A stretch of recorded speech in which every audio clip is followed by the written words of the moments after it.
Now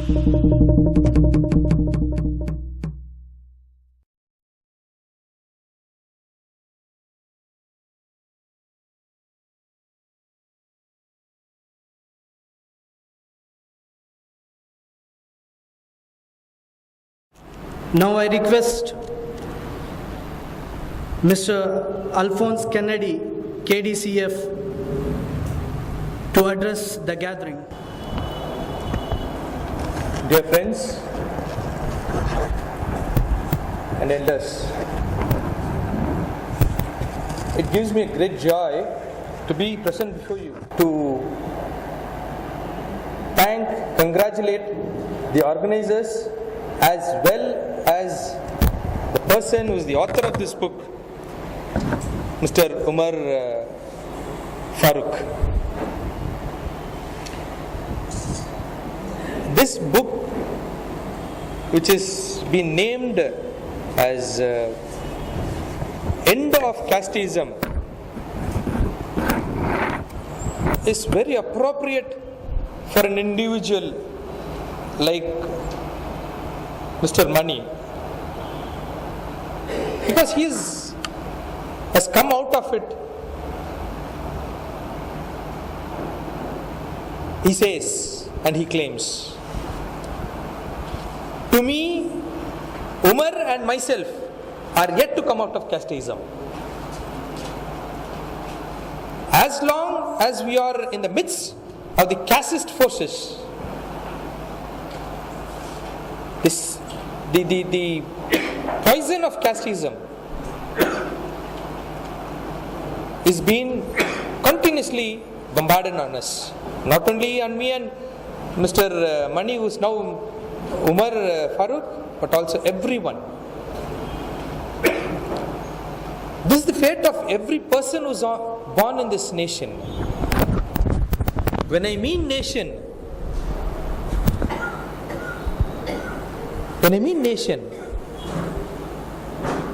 I don't think anywhere it is mentioned India as a nation. It's in the process of becoming a nation. And it is only the Constitution of India which holding it as nation. Because when we go back and see the history, it was after the 1920 census,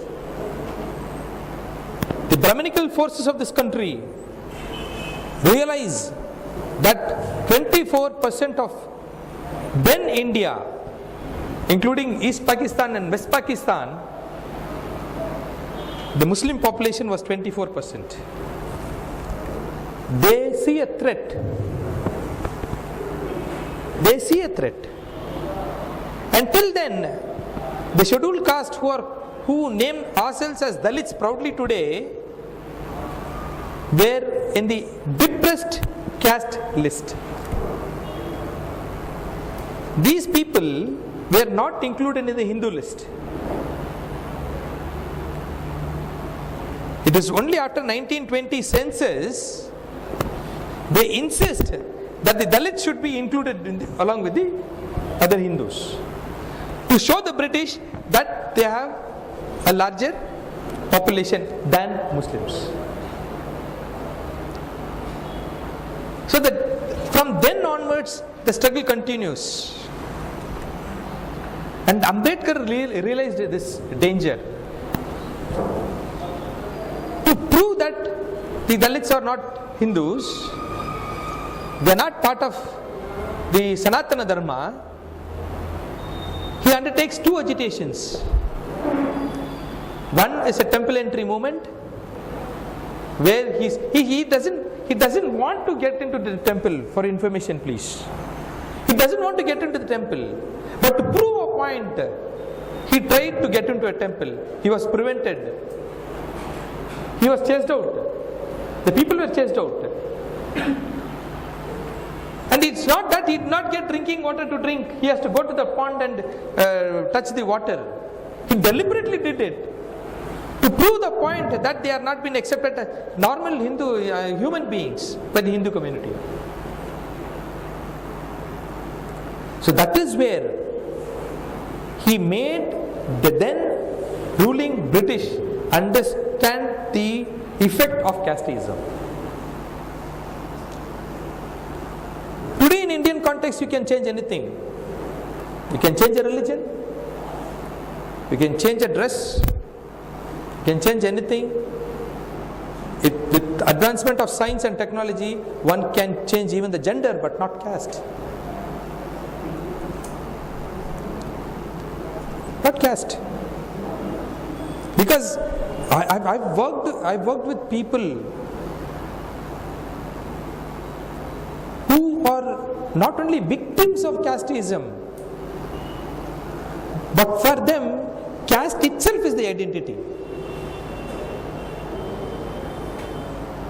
Caste itself is the identity.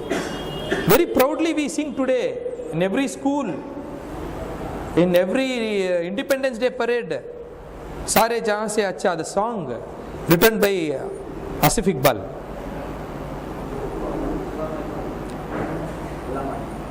In 1932 he writes the song, and by the end of 1932 he feels sad. He wants to withdraw the song. It was not the Muslims who asked for partition, for information. They were pushed to that stage. It was only 1936 Muhammad Ali Jinnah asked for partition. Before that itself, Veer Savarkar and others proposed for two-nation theory, because if the Akhand Bharat, which was foreseen by the then freedom fighters, were to include East Pakistan and West Pakistan, the political power would have been in the Muslim would have been in a larger political strength.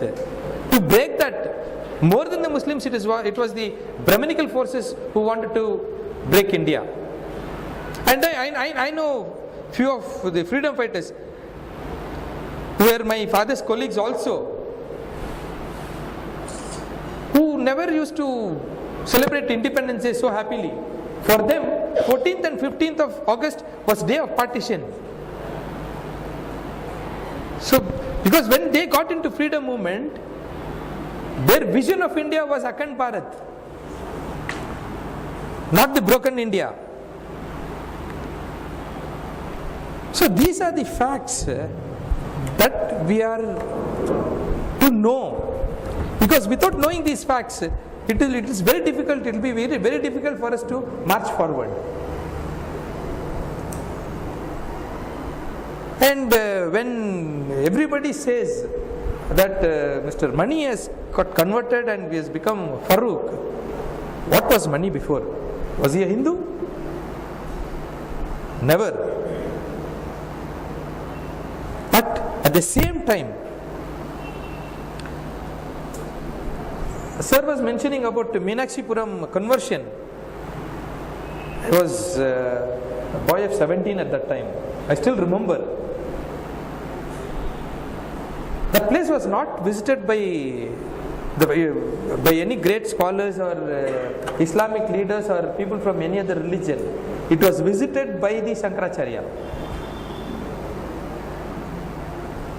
He visited Meenakshipuram and he said that is the greatest tragedy that has happened after the partition of India. Which means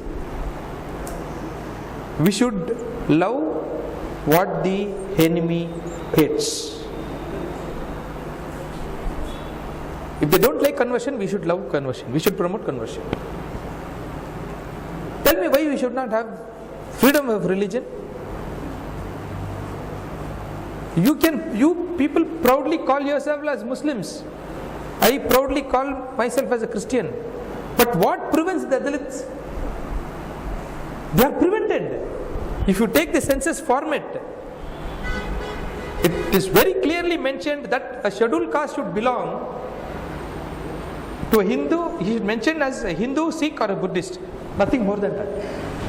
Which means 25% of this Indian population do not have the right to choose a religion, or even to say that they don't belong to any religion. If they cannot choose their religion, then what right they have while they are exercising their votes? What is this whole democracy is all about? Dear brothers, I am bombarding you with questions because my mind is filled with questions. It is these crises which should help us to open our eyes and see widely, not only inward, not only outward, but holistically. When I mean Dalit Christians, the issue is not only of Dalit Christians, it is the issue of Dalits. Imagine you and me are part of a nation where the 25% of this population are not allowed to, they are forced to be as slaves. Is it not the duty of you and me to liberate them? It could be through education, it could be through conversion, it could be through a collaboration and solidarity with their agitation. As long we collaborate in this great struggle, many of us individually might get converted, but the conversion of their attitude will remain the same. I think this is the beginning of an end of casteism. It's not only Dalits who are the victims of casteism. Today you find the Sangh Parivar people. When I say something, you laugh, you smile, that brother clapped. All these things happen. You see the Sangh Parivar fellows always serious. They don't laugh, they don't eat properly. Even on their feast, they fast for till 12 o'clock. They don't eat properly. They become psyche. And always they are serious, without smile. Some of them even don't get married. Till recently, all of us thought even Modi is a bachelor. Most of us here, we are wearing pants and shirts. Very rarely I could see kurta and pajama. But Modi is always wearing pajama and kurta, which means he loves the Muslim dresses. Inward he might hate Islam. See the love, they are always broken. They are not clear at all. They say they love what they hate. They openly will not say anything. Openly they cannot come out. A prime ministerial candidate, imagine, he has to, for a long time, struggle to say that he is married man. They don't believe in what is there and what is not there. They wanted to believe what they wanted to believe. This is the problem. So, dear brothers, I know this is only beginning of a great discourse. We may have to meet very often to clear the doubts among our own selves. Before asking for answer from others, we should clear the doubts what we have with our own selves. Islam doesn't prevent you from knowing more about Ambedkar. Islam doesn't prevent you from knowing the pain of your other brothers. Islam doesn't prevent you from knowing the history of the struggles. Until unless we know the history of these struggles, the Dalit struggle, the backward class struggle, the people's struggle, the struggle of the working class, until unless we know all these struggles, we cannot provide a solution or propose a solution in the name of Islam or in the name of Christianity. A larger collaboration is required, and with all these questions placing before you, I urge that this mission continues. When I mean mission, struggle. When I mean struggle, trouble. Because the egalitarian religion of Islam or Christianity doesn't permit you to sleep peacefully when others are suffering. We are called to disturb the comfort and to comfort the disturbed. With these words, I take leave. Any questions? You are most welcome. Maybe we can share the questions in search of lot of answers. Thank you. 1920ಯಲ್ಲಿ ಹಿಂದೂರವರು ದಲಿತರನ್ನು ತಮ್ಮ ಧರ್ಮದಲ್ಲಿ ಸೇರಿಸಿಕೊಂಡರು, ಏಕೆಂದರೆ ಬ್ರಿಟಿಷರವರನ್ನು ತೋರಿಸಲಿಕ್ಕಾಗಿ ನಮ್ಮ ಜನಸಂಖ್ಯೆ ಮುಸ್ಲಿಮರ ಜನಸಂಖ್ಯೆಯಿಂದ ಹೆಚ್ಚಾಗಿದೆ ಎಂದು. ಅದೇ ರೀತಿಯಾಗಿ ದಲಿತರು ಹಿಂದೂ ಧರ್ಮಕ್ಕೆ ಸೇರಿದವರಲ್ಲ. ಹಿಂದೂರವರು ಭಾರತವನ್ನು ಭಾಗಗಳನ್ನಾಗಿ ಮಾಡಿದರು. ದಲಿತರಿಗೆ ಈ ಭಾರತದಲ್ಲಿ ಸ್ವಾತಂತ್ರ್ಯವಿಲ್ಲ. ಅವರಿಗೆ ಅವರು ಹಲವಾರು ದೌರ್ಜನ್ಯಗಳನ್ನು ಅನುಭವಿಸುತ್ತಿದ್ದಾರೆ. ನಾವು ಈ ಜಾತಿ ಪದ್ಧತಿಯನ್ನು ಕೊನೆಗೊಳಿಸಬೇಕೆಂದು ಹೇಳಿದಂತಹ ಅಲ್ಫೋನ್ಸ್ ಕೆನ್ನಡಿ ಅವರಿಗೆ ಧನ್ಯವಾದಗಳು.